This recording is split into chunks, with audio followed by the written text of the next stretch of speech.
All right, welcome everyone. Welcome Jenna and Miss Yeah. How are you guys? Hi. Good. How are you liking Hong Kong? It's great.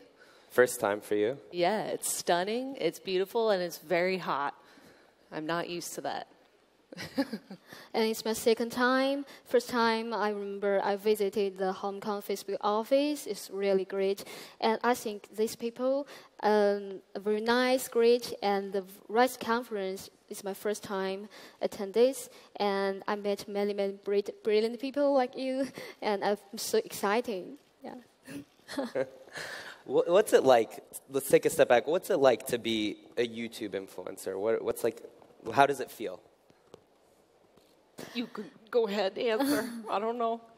I think nowadays the influencer is more like than an expert in content area. We can do the influencer marketing as well. Yeah, I think it's a highly cost-effective way for promoting products or brands as well, I think.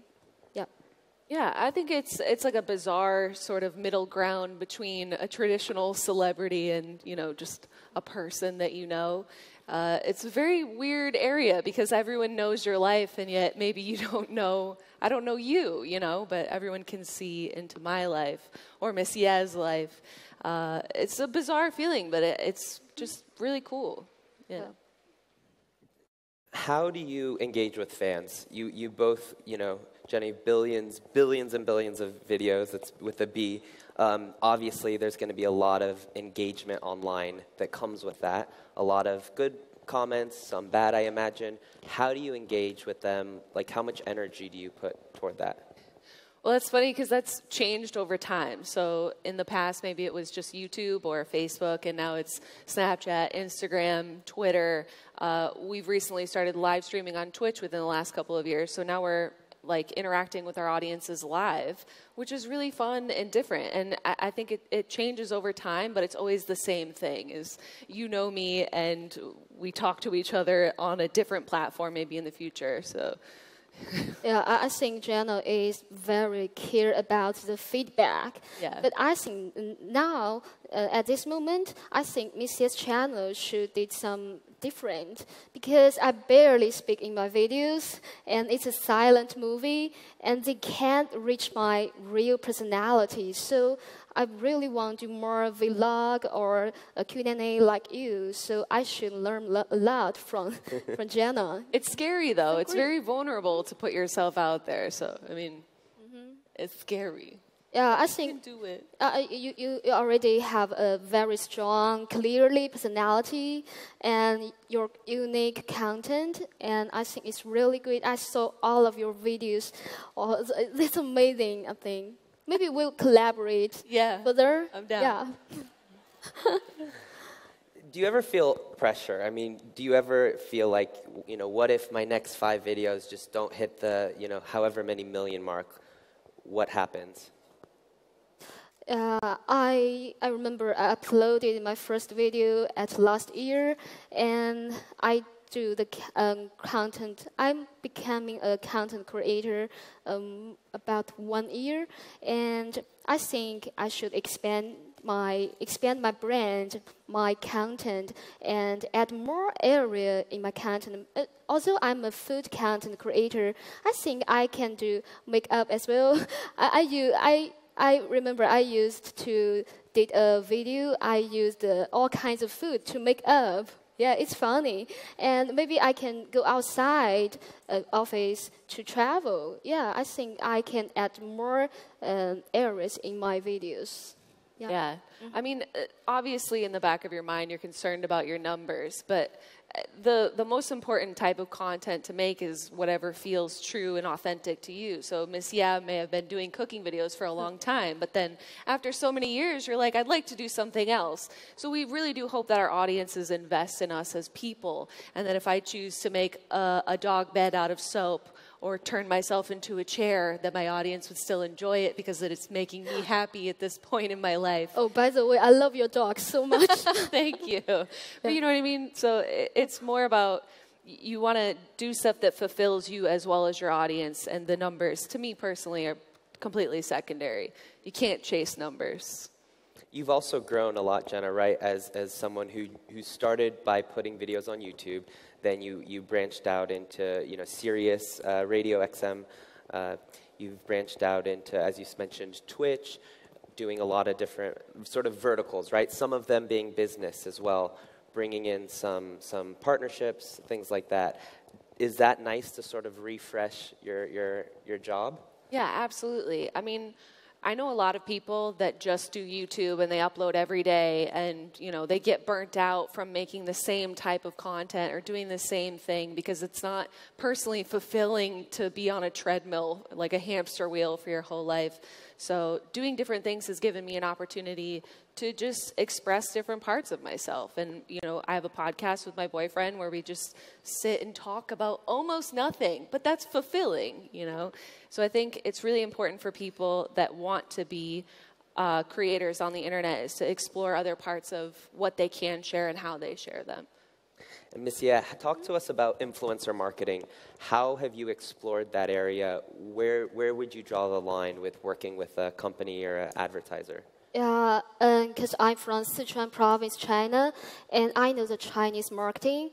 And before, almost people simply buy the things, products because of the price, the function, and then they gradually know the products from influencer through communications.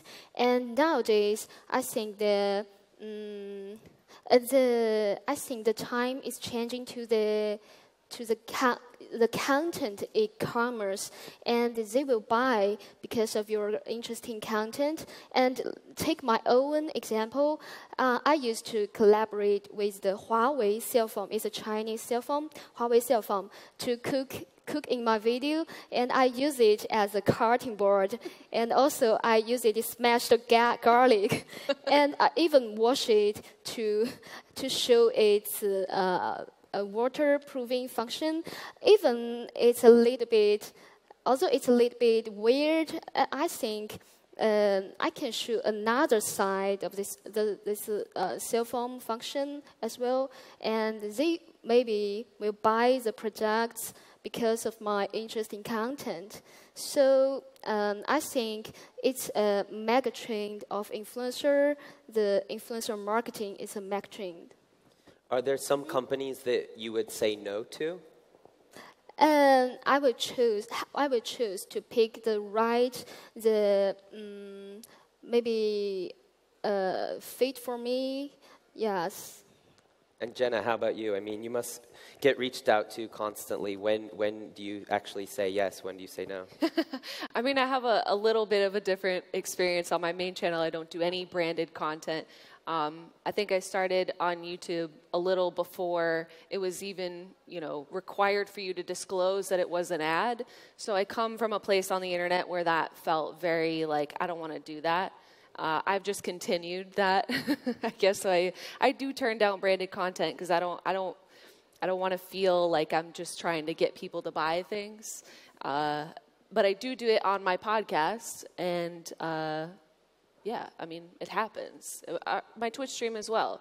And I feel like if I'm selling something, I'd like it to be in a format that people are familiar with. Like in a podcast, if it's an hour long and you hear someone read a sponsor in the middle of it, you're like, that's fine. I'm getting an hour of content, So those are the times that I do say yes to branded content. Again, if it aligns with me personally. YouTube is obviously a big primary driver for you both. What about Facebook? I know you have several million followers. Some of the videos go, sometimes you post on there, but you're not quite that active. Me personally? I mean, I have never uploaded to Facebook, I don't think, in many years. All of my content lives on YouTube. I will post the link to Facebook, but I'm pretty much YouTube-centric. And why is that? Do you think Facebook has has potential? I mean, I don't know if I'm allowed to say. No, I mean, a couple of years ago, I did sign an exclusive contract with YouTube, just saying please don't upload all of your videos to Vimeo and just leave us, But I think that's since expired, and I feel like I get more of a community on YouTube than I would on a Facebook or an Instagram or a Twitter. There's more interaction for me. It's much more personal. Yeah. Great. Miss Ye, how about you? I uploaded Facebook, Instagram, YouTube. You're everywhere. Yeah, I'm everywhere. Also in Chinese platform, and I remember I was invited to VidCon. The Facebook invited me to attend the meeting named VidCon, and met many creative people all over the world. And they often launch the event, let me attend, and I feel it like a big family for me because I'm owning the. They only invited 2 Asian people to VidCon. One is me, and the other one is Subing. She is a Korean creator, so they treat me well. Yep. All right, we have a poll that we're asking, can influencer marketing go too far? So if you open up the Rise app, you can say, yes, it can feel inauthentic, or no, not if you're a loyal fan. So go in the Rise app, give us your vote. Also, we're taking questions from the audience, so if you want to submit your questions, we'll see if we can get them up here. Good answer. So, Jenna, what is your future plan? I remember a couple years ago you did a video saying people always ask you what's your 5-year plan, what are your goals, this and that, and you said you don't really know. You just wanted to live each day, to be happy, and it is such a changing landscape. It sort of makes sense to have a hard time answering that question. Yeah. But how do you answer that today? Well, shocking. My answer is still the same. I don't know. But I think that has such a negative connotation in this space where everyone's such a professional know-it-all about social media. Like, I don't know. And I think that there's power in that, and that gives you the freedom and flexibility to embrace maybe the next platform or the next thing that you want to do or create. And yeah, I still don't know. And I think that that's okay. Miss Ye? Because I'm a new content creator, but now I'm thinking about I'm the only girl, Chinese girl who brings the Chinese food out of China. I'm a little proud of being there, and maybe I really want to bring more Chinese food. Let you know the Chinese pancake, the Sichuan hot pot. It's very delicious. Have you been to Chengdu? Oh, it's hometown to pandas, and it's my hometown. Welcome to my office. I want to go. Yeah. Will you cook for me? Yeah. Oh, thank you. Yeah. What's your favorite dishes? I don't know. Do you have rice? Rice. Yeah, Oh, we rice. don't have rice. We just have the spicy food. The Sichuan hot pot, the 串串香麻辣烫钵钵鸡. So many spicy food. Oh, really delicious. Oh, by the way, yeah. Oh, I forgot what I'm saying. Oh, what I'm saying just now? Can you remind me? Future plans. Oh, yes, future plan. Yeah. Oh, I'm a foodie, yeah. And I think almost everyone in the world loves food, so welcome to Chengdu, welcome to my hometown. I'll give you a tour to my office. Maybe you can join in my video. We cook together. And in the future, I want to bring more Sichuan Chinese food to let you both know. And also bring the Western food back to Chinese market. That's my wishes. I sincerely hope I can do that. It's my sincerely wishes. That's really All right. nice. Thank you. We have some questions from the audience. Someone in the audience is asking, do you also have a regular job? Jenna, we know you used to have a regular job. Yeah. You have a master's degree as well. Yeah. What was that like when you told your parents, you're just going full time to be a YouTuber? Yeah. Well, at the time, there were many people, myself included, that didn't have Google AdSense, and they didn't know what it was, and they didn't know that you could make money on a social media platform. And once I figured that out, breaking that news to my parents obviously was a little bizarre. And I mean, I was lucky enough to have their full support. Like, go do whatever you want to do. Just don't embarrass us, you know, don't do anything too bad. And is that when you changed your last name? Yes, yes. My last name is Mori, but I changed it to Marbles so that my mom could sort of be a little separated from me. It wasn't embarrassing her too much. But, you know, I wasn't making any money when I started, so it all came from a place of just wanting to share. But it is a little weird, you know, when your kid's like, guess what, Mom and Dad, I'm going to make YouTube videos. And they're like, as long as you can pay your rent, go for it. So. Misia, how about you? When you told your parents that you're just going to work on videos. Oh, they're shocked. I remember the first episode which I cooked the Sichuan hot pot with the water dispenser. And I don't tell my parents I'm doing the cooking video in my office, and they shocked, and they asked me, "Your boss, where are your boss?" And they allow you to do this, and I tell them it's my real job, and I'm enjoy on that. And the food area is what I'm passionate about it, so I'm enjoy creating new ideas, and me and my team will brainstorm every day to create new ideas. Although the process is so difficult, but I think it's worth to do it. Yes. There's a lot of new people trying to get into the game. Let's say more and more people trying to be YouTube influencers, Musically, Twitter, you name it. What are you seeing, Jenna, that's sort of good about the new crop of people, and the sort of negatives? For me, like, I had a life before YouTube, or a life before sharing, you know, everything online. And that has benefited me personally a lot, because I had an identity, a sense of self, all of that, you know, an idea about what life is about before, you know, anyone was paying attention to what I was doing, which I think is very valuable and helps you just keep in perspective what you're doing. It does make me a little bit upset when you see young kids and they are so wrapped up in the idea that getting likes and comments and attention and followers is what's giving them self-worth. And that does break my heart a little bit. But I think, you know, if they're caring adults around them, I think it's a really wonderful thing, because it reduces that barrier to entry to zero. If you're good at singing, you can just post yourself singing and then people can find you. Like, that part I find really wonderful. And, you know, if you're 13, we've all been there. It's terrible, it's awkward, it's horrible. It's really nice to see other teenagers expressing what that feels like and what they feel like, and that you're not alone in your emotions and your experiences. So all of that's really wonderful. It's just I don't want kids to get, it's not what life's about, you know? That's what worries me. But. So I can take my own example. So many people come to ask me, Michelle, why you're so popular overseas just in 1 year? And I think there are 3 reasons. First of all, I'm a foodie, and I think I just told that I'm passionate about it. So you should decide it. You really love, passionate the area you do. And secondly, I think the core of my video is the creativity, just like you. Creativity, cooking in the office. Can you picture that? I think there's nobody else has done that in the office, but I do.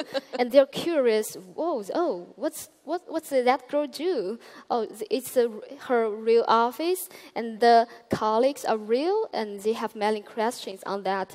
And the third, I think, it's a silent movie, so everyone can understand my content, understand my video. So I think that's the reasons. But I think the most important key is persistent, and do the persistent with your heart and follow your heart all the time. Although my work is a little bit dangerous, I remember the episode which I grilled the fish on my hands, and I burnt my eyebrow, and I went to the hospital. But I back to work next day, because I really love this job. It's it's already my career, I think. So I really should learn from Jenna. Wow, how long times you become a YouTuber? I don't know. 9 years? 8 years? Yeah. Wow. Amazing. I really think that that's, you know, across all platforms, across all sharing, that's what people respond to the most is just passion. And it doesn't matter if you're making a hat out of hot glue or you like knitting or crocheting. Like finding someone that enjoys what they're doing almost makes me enjoy what they're doing, even if I have no interest in it whatsoever. There's someone on YouTube named Christine, Simply Nailogical. She started this niche nail polish channel where she is so passionate about nail polish that it will make anyone care about nail polish. That's what makes an influencer, like I'm buying into what you're doing. I'm really enjoying this because I can tell that you're enjoying yourself. So when you cook fish on your hand and you burn yourself, I'm still invested, you know, because she loves it. When you placed 100, I did. Yeah, wow, so amazing. Wow. I put 100 eyelashes on each eye. Wow. And I loved it. I'm kidding. I hated it. It was terrible. It seems a big part of amassing millions and millions of followers is authenticity. You seem to be the exact person you are, whether it's on your Instagram story or in a video, than you are on stage, backstage. Is it hard, especially for you, having been doing this for a few years, for maybe 8 years now? Is it hard to consistently stay authentic and keep your ego away? Yeah, I mean, it's not hard to consistently be yourself if you are yourself, you know.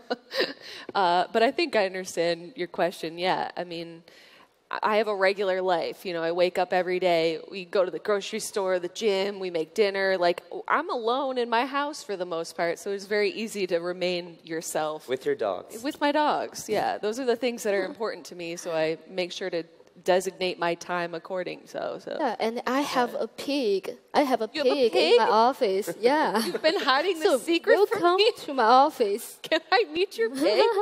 That's amazing. Yeah, of What's course. your pig's name? I just call him Little Piggy. Little Piggy. I want to meet little piggy.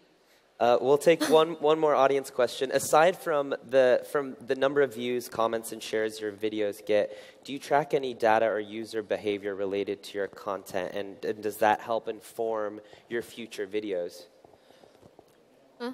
Sorry. Kind of.